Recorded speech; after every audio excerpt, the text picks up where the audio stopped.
So, what is specific about C. diff? Gross stinks. Huh? You gotta kill it with bleach. The spores. What else?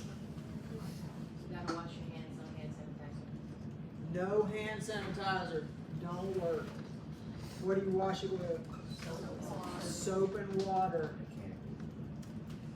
What do you got to clean the room? Bleach. Bleach. Girl, if I'm cleaning the room, I'm gonna clean the closet. If you take that out of there on you and go into the next room, what are you going to do? Guys, you're gonna make the next patient sick. What if that's a cancer patient? You're gonna kill them. What else for contact? What other? MRSA. What else? Is after MRSA. VRE. What does that mean? What do we treat MRSA with? Which one? Vancomycin. What's VRE? Vancomycin resistant. What are we going to use? Prayer. Really? What else would you do? Like, what have you seen done? If someone's got VRE, like, you just keep giving them the thing and hope it works eventually? They just use other drugs and sometimes the patient dies. That's why we do blood cultures, which is why. So you know which one to do, so you treat. Yes. That's why we don't just throw antibiotics. Guys, why do we do blood culture? So if a patient comes in that's septic, and we're not talking about this in shock, we draw blood cultures, right? Do we wait to give them antibiotics? No. We start out giving them what? Broad spectrum. But this, and usually blood cultures take how long? 24 Usually at least 24 hours. You put them in a nice, warm environment and see what grows. If it comes back and it says, oh my God, we need to give them antibiotic A, then they take down what? The vancomycin and give them antibiotic A so that they don't develop VRE. We need antibiotics specific to kill said bacteria.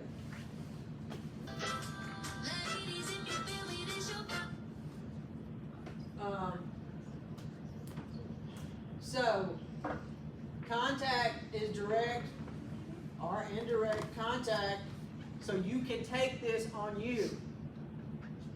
C. diff, MRSA, VRE. We had a bad outbreak of RSV, didn't we? Scabies is horrible. Gown gloves. Can you put two people in the same room that got the same thing? Yes. Soap and water. What about droplets? Large what? Large droplets. 3 to 6 feet. Flu, pertussis, mumps. Who gets meningitis? In what kind of environments? What my AMED students, what y'all in? The military barracks, close quarters, surgical masks, gloves, hand sanitizer, or soap and water, airborne. N95, TB, measles. A lot of people don't think about that next one. What is varicella? Shingles. Anybody pregnant does not need to be around varicella. Y'all, if I go in a known COVID-19 patient's room, I am wearing a N95. I had nurses that just walk in there with a surgical, I don't care if I get you stupid. Keep it up. Because they always said, it might be, might not. I ain't mites on a chicken. Yeah. No, I'm wearing an N95. What does this mean?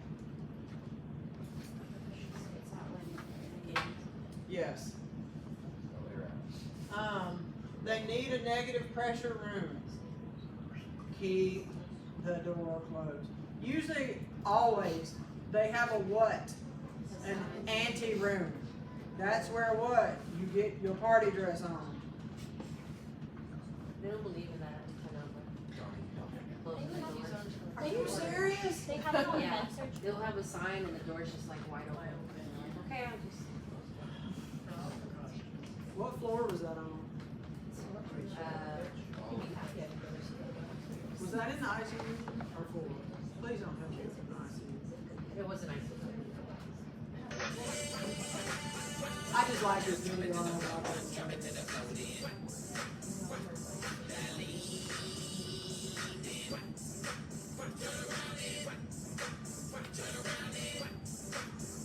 The other one had too much cursing in it.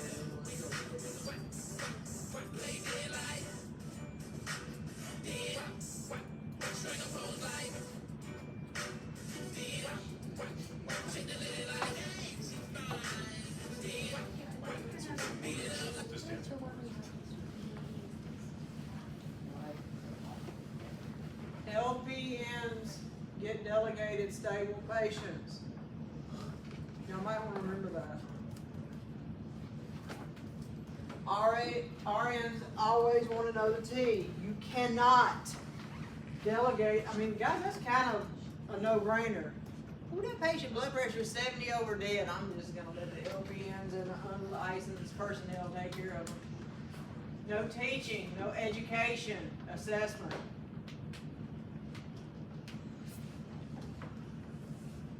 LPNs can do so many things. I started working in a nursing home one. I have never in my life worked harder than that nursing home. The lady's like, "You work on Lifeline. Why do you want to come here?" I was like, "Cause I never get a chance to talk to my patients." I love those geriatric patients, and some of them were psych patients. The first day I had a wound back, and I was like, I ain't really went. So I went and found the LPN. I was like, "Could you come help me?" She looked at me. "You want me to help you?" I said, "Yeah. I ain't touched one of these in 5,000 years. I said, "Don't you deal with this every day?" She was like, "Yeah." I was like, "Would you please come help me?" Girl, she loved me after that. I was like, and I was sitting there thinking, I was like, how much have the other RNs been to you? I was like, they don't know the value of the people they have. They treated their techs that way too. I was like, you stupid, because you don't know who's going to come help you when that patient grabs you. Wound care, oral IM meds, they can reinforce teaching. What can your CNAs do besides protect you when somebody's trying to beat you up if you don't treat them bad? Ambulation, INO, vitals, ADLs, CPR.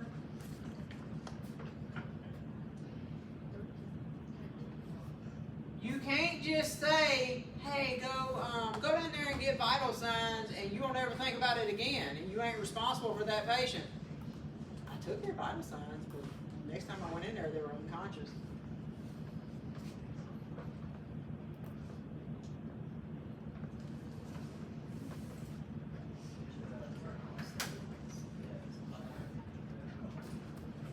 Y'all take a quick break while I try to get this other one up and running.